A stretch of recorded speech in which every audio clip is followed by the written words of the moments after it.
Hello friends, പുതിയ വീഡിയോയിലേക്ക് എല്ലാവർക്കും സ്വാഗതം.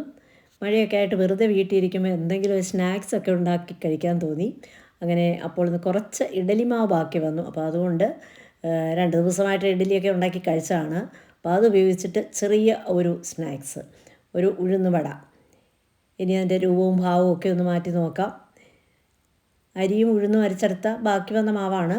കുറച്ച് അരിപ്പൊടിയും ചേർത്ത്, അതുപോലെ അല്പം ഉപ്പും, കുറച്ച് ചെറിയ ഉള്ളി, അതുപോലെ ഒരു ചെറിയ പീസ് ഇഞ്ചി കഷ്ണം, 2 പച്ചമുളക് ഒക്കെ ഇട്ട് കുറച്ച് കറിവേപ്പിലയും ഇടാം. മല്ലിയില ഉണ്ടെങ്കിൽ അതും ചേർക്കാം.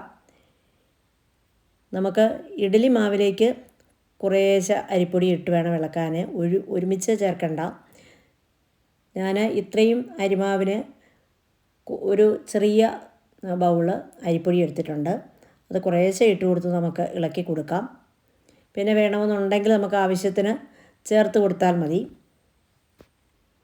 അപ്പോൾ അരിഞ്ഞു വെച്ച ചുവന്നുള്ളിയും പച്ചമുളകും അതുപോലെ ഇഞ്ചിയും കറിവേപ്പിലയും ഒക്കെ നമുക്ക് ഇതിനകത്തേക്ക് ചേർത്തിളക്കി, മാവ് പാകമാക്കാനൊക്കെ ഇച്ചിരി ബുദ്ധിമുട്ട് വന്നാൽ വേണമെങ്കിൽ അല്പം കൂടി അരിപ്പൊടി ഇട്ട് കൊടുക്കാം.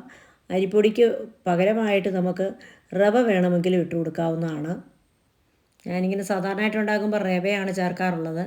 റവയ്ക്കാണ് ഒന്നുകൂടെ ഒരു വടയ്ക്കൊരു മൊരിവ് വരുന്നത്, കൂടുതൽ പെട്ടെന്ന് മൊരിഞ്ഞ് കിട്ടുന്നത് റവ ചേർക്കുമ്പോഴാണെന്ന് എനിക്ക് തോന്നിയിട്ടുണ്ട്. പക്ഷേ അരിപ്പൊടിയാണെങ്കിൽ അല്പം പോലെ എണ്ണയൊന്നും പിടിക്കത്തില്ല.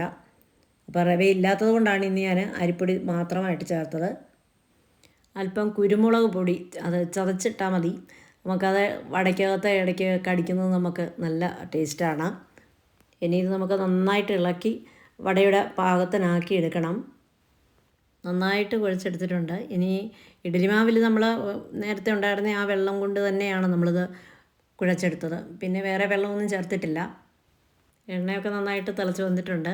ഇനി ഇതിലേക്ക് നമുക്ക് ഉഴുന്നുവട പോലെ ആക്കി എണ്ണയിലിടാം. അല്ലെങ്കിൽ വടക്കേന്ത്യയിലൊക്കെ പക്കോട പോലെ, അത് ആ രീതിയിലായാലും അതിന് ഉഴുന്നുവട പോലെ ഹോള് വേണമെന്ന് നിർബന്ധമൊന്നുമില്ല. സാധാരണയായിട്ട് നമ്മൾ ഉഴുന്ന് മാത്രം അരച്ച് ഉഴുന്നുവട ഉണ്ടാക്കുന്ന അത്രയും ചിലപ്പോൾ ഷേപ്പൊന്നും ആകണമെന്നില്ല. ഷേപ്പൊന്നും ഇല്ലെങ്കിലും രുചിക്കൊന്നും വലിയ കുറവൊന്നും വരില്ല. ഒരു പാത്രത്തിൽ അല്പം വെള്ളം എടുത്ത് വെച്ചിരുന്നാൽ അതിൽ കൈയൊന്ന് നനച്ച് നമുക്ക് കയ്യിലേക്ക് മാവ് ഇതുപോലെ ഇട്ട് കൊടുത്ത് ഒരു ഹോളിട്ട് നമുക്ക് എണ്ണയിലേക്ക് ഇട്ട് കൊടുക്കാം.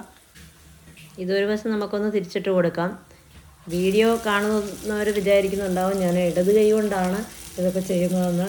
വലത് കൈ കൊണ്ട് തന്നെയാണ്, പക്ഷേ വീഡിയോയും പിടിക്കുന്നതും അതുപോലെ കുക്ക് തന്നെയാണ്. അതുകൊണ്ടുള്ള ചെറിയ മിസ്റ്റേക്കാണ്. ആദ്യമൊക്കെ ഇട്ട വടയൊക്കെ മൂത്ത് കഴിഞ്ഞ് ഒരു വശം മൂത്തു. അപ്പോൾ അല്പം ഷേപ്പൊക്കെ മാറി, എന്നാലും വട സൂപ്പറാണ്. നന്നായിട്ട് മൊരിഞ്ഞ് വന്നിട്ടുണ്ട്.